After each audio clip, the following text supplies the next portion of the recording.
Good evening, everyone. We're talking about the communication strategy about non-native tree species. The last 2.5 years, you all worked so hard to collect, analyze, and interpret data to evaluate the risk and chances and to give recommendations for the use and management of non-native tree species. The outcome of this work enables us, also the communicators, to influence behavior, acceptance, and opinion on so-called non-native trees. Knowledge that, when brought into action, can help forests and city green spaces to adapt to climate crisis, help humans to keep or even raise their quality of life in cities and preserve nature's resources. To keep stakeholders and political decision makers up to date is important. Also, the right way to communicate with journalists and the media is important. How do we proceed to communicate? How can we eliminate prejudice towards concepts and words like alien, exotic, allochthon species that are linked with negative emotions? How can we add more grays and colors in the recent black and white and good and bad reputation of non-native tree species, and that in 5 languages? Today, I would like to provide some information about the most potent tool mankind has ever developed, and that is our language. We all can start thinking about our ability to use new words and new concepts and come up with creative ways to bring the message of the ALPTREES project across to everyone. Does the language we speak shape the way we think? This question is several thousand years old, and the answer is definitely yes. When people speak different languages, do they think differently? In our case, about non-native trees, there is no thought process in which language does not play an important role. The basic nature of intelligence is the ability to adapt and the talent of finding concepts about the world and modifying them to fit changing goals and environments. The consequence of this flexibility is the enormous diversity of languages. 7,000 languages are currently spoken worldwide. Each of them contains its own way of perceiving the world, of understanding it, and of filling it with meaning. By exploring how language shapes the way we think, scientists reveal how we create knowledge and construct reality. Language has a very decisive influence on how we experience the world. Before we look at concrete experimental examples, I want to start with a quote from Ludwig Wittgenstein, one of the most important philosophers of linguistics and logic of the 20th century. The limits of my language mean the limits of my world. You cannot think about a concept you have no word for. Famous linguist Benjamin Lee Whorf did this research in 1940s within the North American tribe of the Hopi, so-called Indians. The Hopi, for example, don't have a word for property. They have no word, no concept to own things or to own land. Every material thing they have is for everyone else's use. Hopi don't understand property. Before the white settlers came, most of the 40 million so-called Indians of the 800 tribes of Northern America, mostly of them living in plains or living as nomads, had no word and therefore no concept of property. Not to speak about concepts of the European way of negotiations, policy, and law. The limits of my language mean the limits of my world. Let this fact, Whorf tells you here, sink. If you don't have the concept of things per se, there is no idea in your world of hierarchy, of humans standing above animals, above land or nature. In most indigenous languages, it is always the man in active relationship with other living things that are manifest in the outside. Not the farmer, Gesundheit, plows the soil. It is the farmer and the soil that are having a relationship with each other. There is no active and no passive part. There is not the aggressor and not the one who endures something. What we can take from this for the communication about non-native trees. Maybe the public has no concept so far yet in their minds for also positive effects of non-native trees, or they have no knowledge that so many non-natives are already here for centuries. It is our task as scientists and communicators to broaden the reception. What color do you see? One of you, please. Ah, okay. What color do you see here? And last one. Do we have any Russian native speakers in this room? Yes. Have you noticed the gradient from lighter blue to darker blue? Maybe. Linguist Lera Borowitzki in the US conducted a study in 2014 on seeing colors. Borowitzki's team invited people who were only speaking one language, like German, English, or Russian, to have a brain scan while being shown colors from the color spectrum and naming the colors. It occurred that only Russian speakers showed peculiar brain activity when they came to the spectrum of blue, because in Russian language, there's a clear distinction between light blue and dark blue. New names for colors in this case create new categories in our brains. New categories make us see things we have not seen before. Because of new categories, we develop new concepts and develop the capacity to distinguish colors and concepts. Words lead us to a more precise seeing and more precise thinking. A larger vocabulary not only ensures that we can express ourselves more specifically, it also sharpens and categorizes our thinking. What could we take from this to transfer to the communication about non-native trees? When communicating with the public, we should always refer to species and site-specific information to avoid generalizations and support the differentiation between invasive and not invasive tree species and tree species whose risks are not yet known. The ALPTREES transnational strategy emphasizes that generalizations should be avoided when informing the public, and site-specific knowledge derived from our risk assessments, including the expected benefits of using non-native tree species and management options, should be communicated. In the conversation with stakeholders, schools or the media should avoid using generalizations language like Douglas fir is invasive, or no, we have to communicate under certain circumstances, Douglas fir can act invasive. And the circumstances are, and it is not invasive under the following circumstances. So journalists have to listen and take on this broadened view. That is more work for us, and that can be annoying for journalists and the stakeholders to listen to. Yes, it is exhausting to change habits because we all have to put up some work to question old concepts. With the only tool we have, language.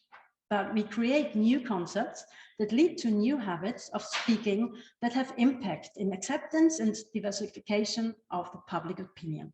We have learned to read the world. Let us keep learning and teaching. German and Spanish native speakers who only speak their language, German and Spanish, were interviewed about associations they have on a bridge. We got to consider that many terms have different gender connotations in German and Spanish. For example, this word bridge is die Brücke. It is female in German. German native speakers associated the following terms with a photo of the bridge: beautiful, elegant, and peaceful. In Spanish, the bridge is el puente, is masculine. I don't know how this came about. Native Spanish speakers associate the term bridge with big, strong, long, and imposing. So certain objects are perceived completely different because of the language by their speakers. The linguistic experience of the term, that is only the term and not the actual object, shapes our thinking about that object. How can we change the reception and highly emotional-led debate about non-native trees? We speak 5 languages in the ALPTREES projects family. Please search for sensitive words that relate to invasiveness, alienness. What is connected in terms of language and in your country's history? It is not only words and concepts that connects us as human beings, as well as it divides us, it is also grammar. How can grammar, not grandma, grammar, determine our view of the world? Linguistic experiments show how grammar influences our memory, visual attention, and language processing, planning processes. Test persons with the only native language, German, and the second group only native in English were shown a short video. How would you describe in your language what you see, Alexander?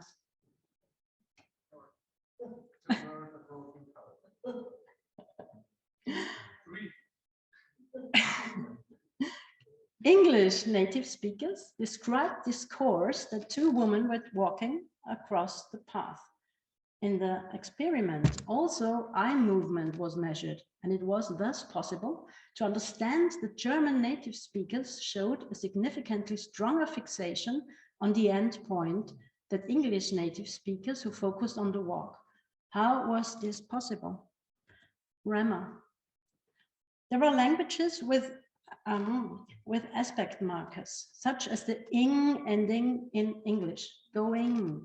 Aspect expresses the temporal position of a situation, but is not the same as tense. Roughly speaking, it describes the course of events.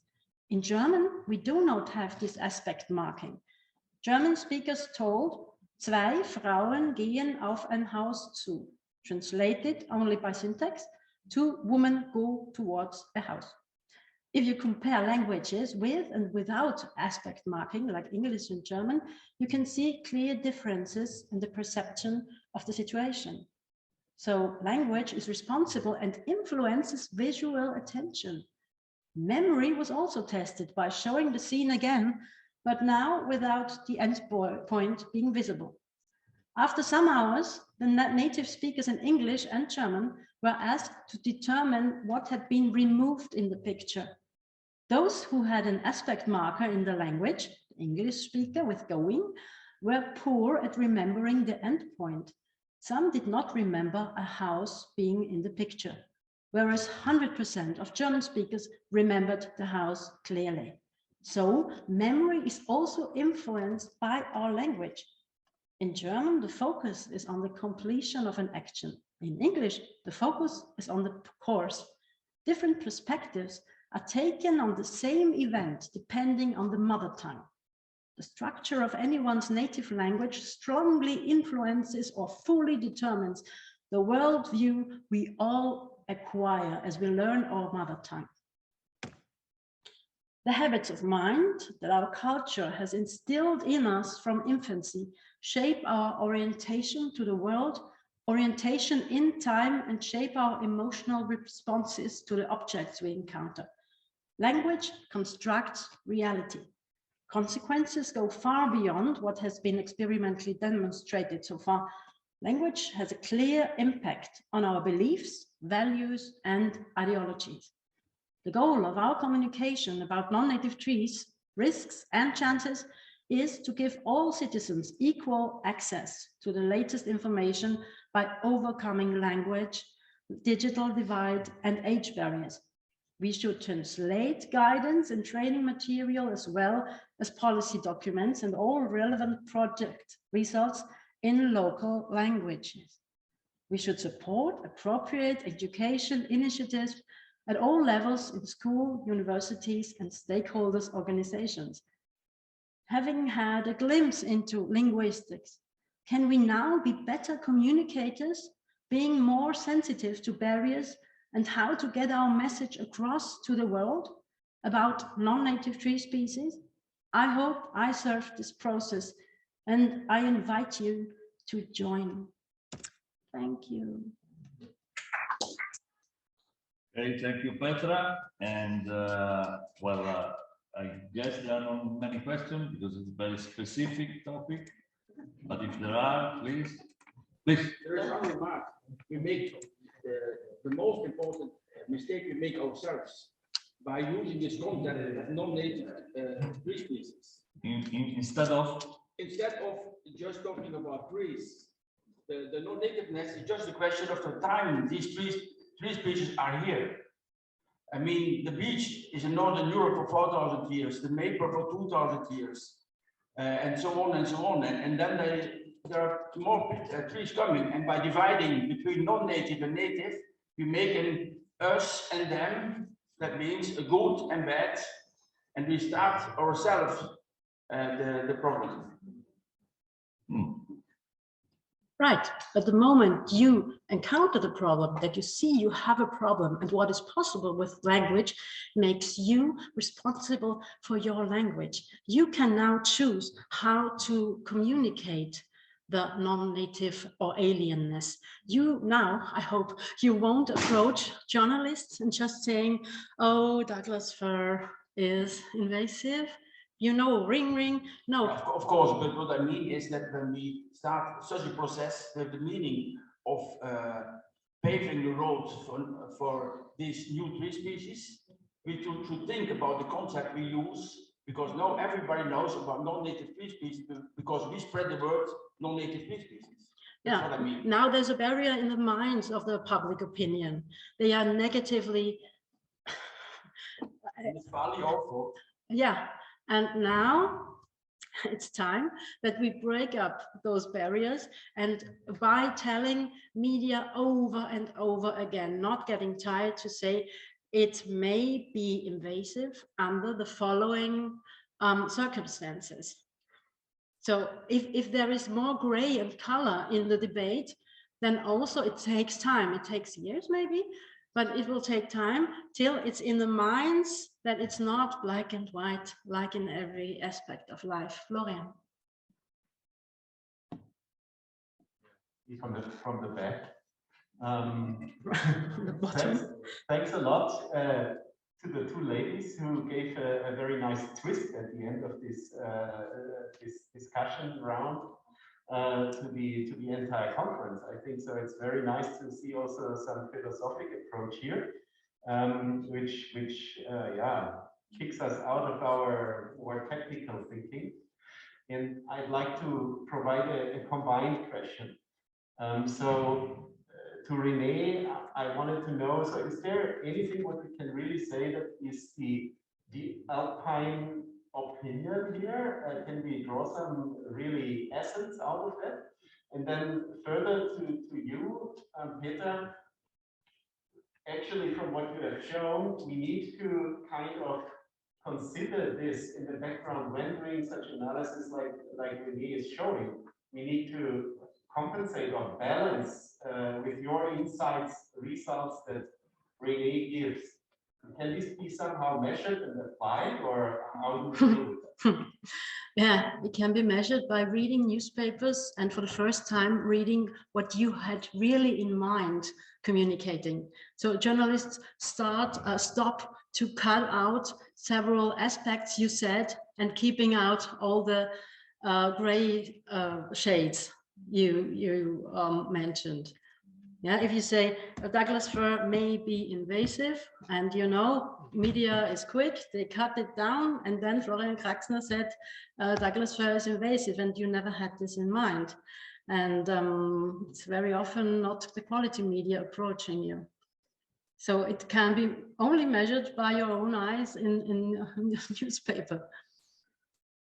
And to speak of scientific language, with each other, we have a very diversified set of vocabulary and of concepts.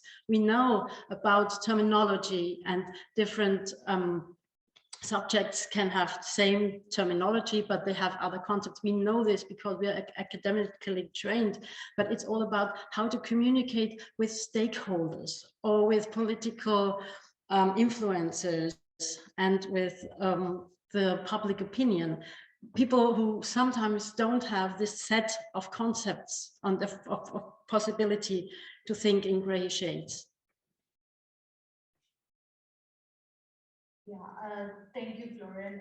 Petra has actually said everything, but I will just summarize in the Alpine context, like whatever my experience had been with the stakeholder survey and the interviews is people are still with the view that natives are to be promoted, definitely. And yes, with the experts, because most of the stakeholder survey, as I haven't shown it in the slide, but the respondents were mainly researchers and within this circle of forestry. And therefore, I think the view was that, yes, non-natives are important in the context of climate change, but natives are to be promoted.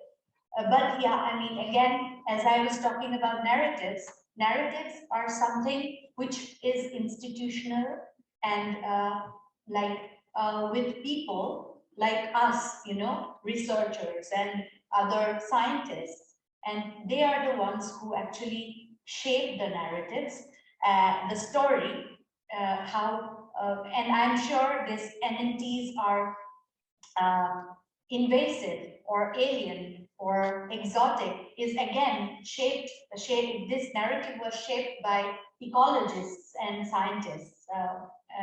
So it is now time, as Petra says, to change the narrative, and I'm sure in the future more and more of these researchers that are coming up and will definitely give the space for the non-natives which don't have invasive potential, or which are like, you know, they have this site-specific suitability.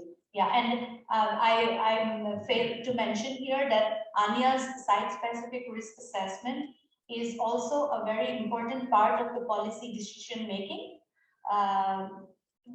It anyways provides a very comprehensive guideline to policymakers and forest practitioners, so it is very important. Yeah. Okay, I Yeah. think we have no time, Yeah. unfortunately, to Just a continue. thing, Renee, thank you. You all are the experts. Invite yourselves into the talk shows. It's better you are the interviewed person than another not expert just writing a book about how beautiful the forest is, giving completely wrong facts. So get outside, get in touch with the media, and tell them about the concepts of non-native trees and chances and risks in a scientific way and yet approachable.